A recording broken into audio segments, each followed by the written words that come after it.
This has been an interesting semester for me. It started with testing positive for COVID, and I did have symptoms. And unfortunately, here we are 3 months later, and I am still living with symptoms of long COVID.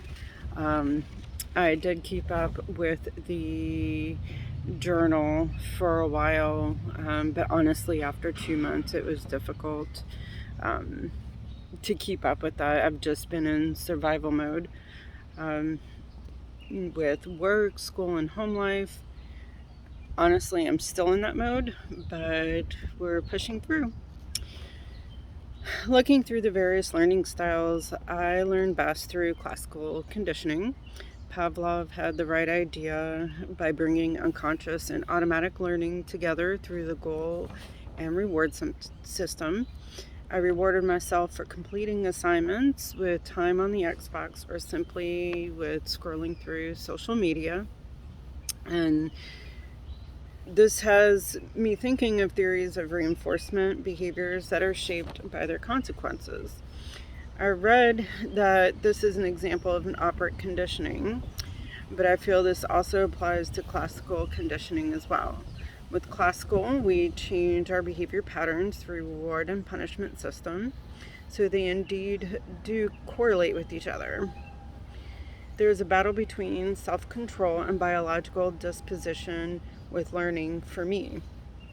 I do have very poor reading comprehension, which is known to have some biological tendencies. There is also a level of self-control that I struggle with. Example, procrastination and losing focus. Along with poor reading comprehension, I also live with generalized anxiety disorder. Not being able to remember what you read and study can be intimidating and frustrating. Therefore, it causes me to procrastinate on the assignment due to just the difficulty of remembering the material. I did reach out to my primary care provider and was re-prescribed Vyvanse, which has helped tremendously adjust my level of focus. But one last aspect I'd like to mention is observational learning. Basically watching other people's behaviors and molding yours off of theirs. And that's one thing I learned when I was in the Navy, or should I say that's one style of learning they taught through was watch one, do one, teach one, which honestly caused me so much anxiety through the intense pressure of learning right away. Um, this has been a very good semester overall, and I wish you guys the best.